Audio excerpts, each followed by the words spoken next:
اعوذ باللہ من الشیطان الرجیم بسم اللہ الرحمن الرحیم الحمد للہ رب العالمین والصلاة والسلام علی سید الانبیاء والمرسلین وخاتم النبیین اللہم صلی علی محمد النبی عدد من صلی علیہ من خلقک وصلی علی محمد النبی کما ینبغی لنا ان نصلی علیہ وصلی علی محمد النبی کما امرتنا ان نصلی علیہ وعلی آلہ واصحابہ اجمعین برحمتک یا ارحم الراحمین۔ معزز ناظرین، السلام علیکم ورحمۃ اللہ وبرکاتہ۔ جاذب پبلیکیشنز میں خوش آمدید۔ میں محمد سعید جاذب آپ کی خدمت میں حاضر ہوں۔ تعلیم القرآن کا سلسلہ جاری ہے اور میں آپ کی خدمت میں سورہ بقرہ کی تفصیلات و تشریحات پیش کر رہا ہوں۔ آج کی نشست میں سورہ بقرہ کی آیت نمبر 194 اور 195 شامل ہے۔ اللہ تعالیٰ نے ارشاد فرمایا ہے: الشہر الحرام بالشہر الحرام والحرمات قصاص فمن اعتدى علیکم فاعتدوا علیہ بمثل ما اعتدى علیکم واتقوا اللہ واعلموا ان اللہ مع المتقین وانفقوا فی سبیل اللہ ولا تلقوا بایدیکم الی التہلکۃ واحسنوا ان اللہ یحب المحسنین۔ حرمت والا مہینہ حرمت والے مہینے کا بدلہ ہے اور ساری حرمتوں میں فریقین کے رویہ میں برابری چاہیے۔ تو جو تم پر زیادتی کرے تم اس پر زیادتی کر لو، لیکن اس قدر جتنی زیادتی اس نے تم پر کی ہے، اور ڈرتے رہا کرو اللہ تعالیٰ سے، اور جان لو اور یقیناً اللہ کی نصرت پرہیزگاروں کے ساتھ ہے۔ اور خرچ کیا کرو اللہ کی راہ میں، اور اپنے آپ کو خود اپنے ہاتھوں تباہی میں نہ ڈالو، اور نیکی کے کام کیا کرو، بے شک اللہ تعالیٰ نیکی کے کام کرنے والوں کو پسند کرتا ہے۔ ناظرین، لغات القرآن کے مطابق حرام ان کا مادہ حرام ہے۔ حرام الشیء حریماً و حرماناً، اس سے کسی چیز کو روک لینا، اس شے کو اس تک نہ پہنچنے دینا۔ ابن فارس رحمۃ اللہ علیہ کے نزدیک اس کے بنیادی معنی شدت کے ساتھ روک دینے یا ممانعت کر دینے کے ہیں۔ تمام وہ چیزیں جن کی ممانعت کر دی گئی ہو یا جن کے کرنے سے روک دیا گیا ہو حرام کہلاتی ہیں۔ یہ الحلال ان کی ضد ہے، جس کے معنی ہے رسیاں کھول کر بندش کا دور کر دینا۔ احرام الحجاج، حاجی ایسی حالت کو پہنچ گئے جہاں ان پر کئی ایک ایسی چیزیں ممنوع ہو گئیں جنہیں وہ پہلے کر سکتا تھا۔ اس کو حالت احرام کہتے ہیں۔ الحریم، ہر حرام کی ہوئی چیز، ممنوع چیز، ہر چیز جس کی حمایت و حفاظت لازمی ہو۔ نیز ایام جاہلیت میں ان کپڑوں کو کہتے تھے جنہیں وہ لوگ طواف کعبہ کے وقت اتار دیتے تھے اور ننگے حج ادا کیا کرتے تھے۔ اسی طرح الشہر الحرام، وہ مہینے جن میں جنگ کی ممانعت تھی۔ ناظرین، عرب ہمیشہ ایک دوسرے سے برسر پیکار رہا کرتے تھے، لیکن ان کا یہ باہمی معاہدہ تھا کہ سال میں 4 ماہ محرم، رجب، ذیقعد اور ذی الحجہ میں جنگ بندی کر دی جاتی تھی، لیکن ماہ ذیقعد 7 ہجری میں جب مسلمان رسول اللہ صلی اللہ علیہ وسلم کی معیت میں عمرہ کے لیے گئے تو کفار نے جنگ کی تیاری شروع کر دی اور اپنے دیرینہ دستور کو بھلا کر مسلمانوں کو حدیبیہ کے مقام پر روک دیا۔ پھر اس بات پر صلح ہو گئی کہ مسلمان آئندہ سال عمرہ کے لیے آئیں گے۔ چنانچہ رسول اللہ صلی اللہ علیہ وسلم کی ہدایت پر چند شرائط طے کر کے مسلمان واپس مدینہ چلے گئے۔ اسی سلسلہ میں یہ آیت کریمہ نازل ہوئی۔ حضرت جابر بن عبداللہ رضی اللہ تعالی عنہ فرماتے ہیں کہ رسول اللہ صلی اللہ علیہ وسلم حرمت کے مہینوں میں جنگ نہیں کرتے تھے۔ ہاں، اگر کوئی دشمن ان مہینوں میں حملہ کر دیتا تو آپ صلی اللہ علیہ وسلم اس کا مقابلہ کرتے۔ اسی طرح دوران جنگ یہ مہینے آ جاتے تو آپ صلی اللہ علیہ وسلم جنگ روک دیتے تھے، یہاں تک کہ یہ مہینے گزر جاتے۔ حدیبیہ کے مقام پر جب رسول اللہ صلی اللہ علیہ وسلم کو خبر پہنچی کہ حضرت عثمان رضی اللہ تعالیٰ عنہ کو مشرکین نے شہید کر دیا ہے، جن کو آپ نے ایک پیغام دے کر مشرکین کی طرف بھیجا تھا، تو آپ صلی اللہ علیہ وسلم نے ایک درخت کے نیچے اپنے 1400 صحابہ رضوان اللہ تعالیٰ علیہ مجمعین سے مشرکین کے خلاف جنگ کرنے کی بیعت لی۔ ناظرین، اسلامی تاریخ میں اسے بیعت رضوان کے نام سے یاد کیا جاتا ہے۔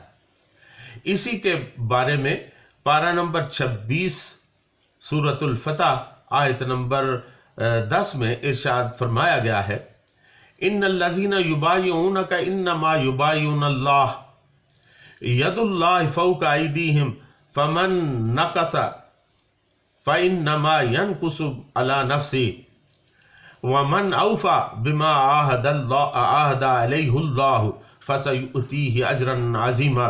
بے شک جو لوگ آپ کی بیعت کرتے ہیں در حقیقت وہ اللہ تعالیٰ سے بیعت کرتے ہیں، اللہ کا ہاتھ ان کے ہاتھوں پر ہے، پس جس نے توڑ دیا اس بیعت کو تو اس کے توڑنے کا وبال اس کی ذات پر ہوگا، اور جس نے ایفائے عہد جو اللہ سے کیا تو وہ اس کو اجر عظیم عطا فرمائے گا۔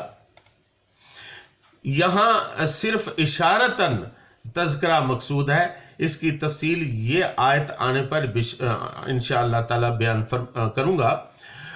اور جب آپ صلی اللہ علیہ وسلم کو حضرت عثمان غنی رضی اللہ تعالیٰ عنہ کی عدم شہادت کا علم ہوا تو آپ صلی اللہ علیہ وسلم نے جنگ کا ارادہ ترک کر دیا اور صلح کی طرف مائل ہوئے۔ اسی طرح غزوہ حنین میں بنی حوازن کے ساتھ جنگ کرنے سے فارغ ہوئے اور کچھ مشرکین طائف میں جا کر قلعہ بند ہو گئے۔ آپ صلی اللہ علیہ وسلم نے طائف کا محاصرہ کر لیا۔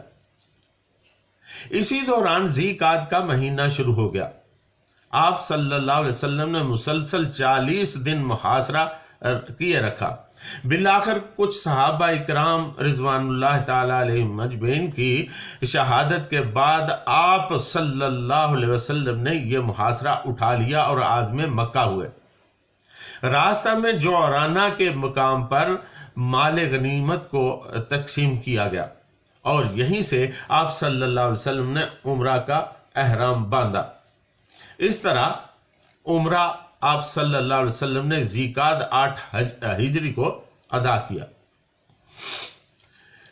فَمَنِ اعْتَدَىٰ عَلَيْكُمْ فَاعْتَدُوا عَلَيْهِ بِمِثْلِ مَا اعْتَدَىٰ عَلَيْكُمْ۔ برابری چاہیے تو جو تم پر زیادتی کرے تم اس پر زیادتی کر لو، لیکن اسی قدر جتنی زیادتی اس نے تم پر کی ہو۔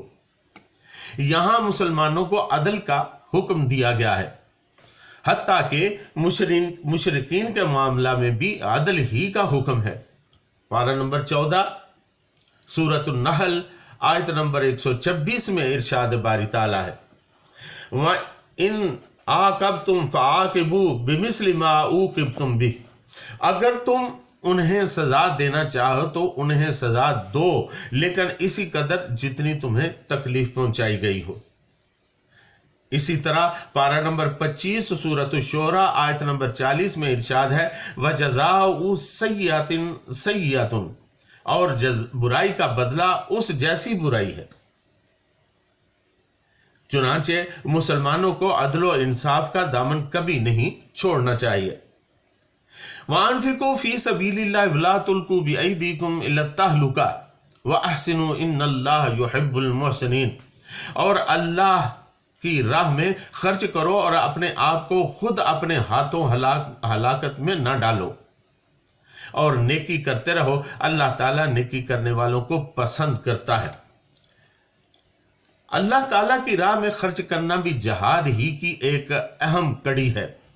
انسان کو سب کچھ اللہ تعالیٰ نے ہی دیا ہے، اسی کا اس کا مال و دولت، عزت و طاقت، اس کی اپنی ہستی سبھی رب العالمین کی عطا ہے، لیکن پھر بھی اکثر لوگ ان چیزوں کو اپنے نفس کی ملکیت سمجھ لیتے ہیں۔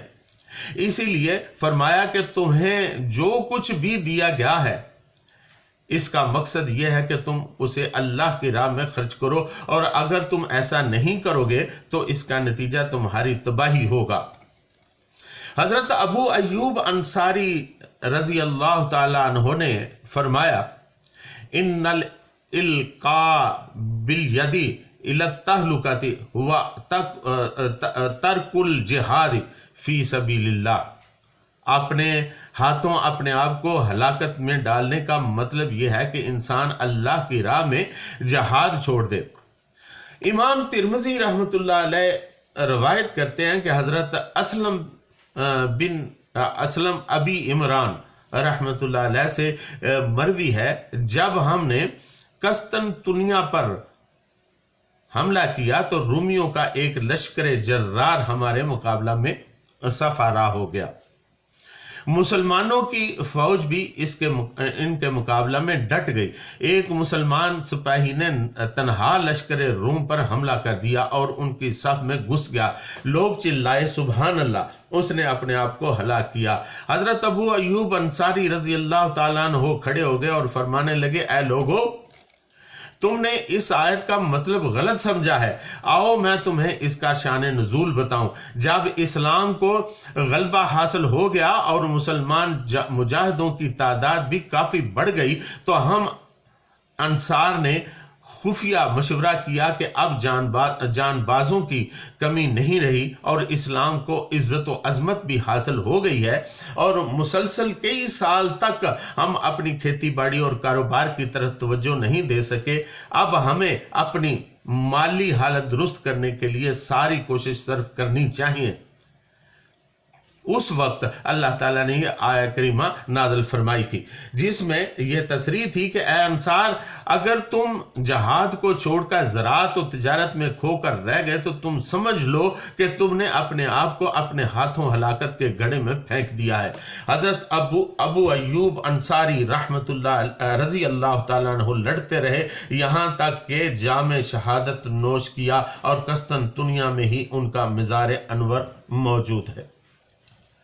ناظرین، اس کے ساتھ ہی آج کی نشست میں اجازت، وما علینا الا البلاغ المبین۔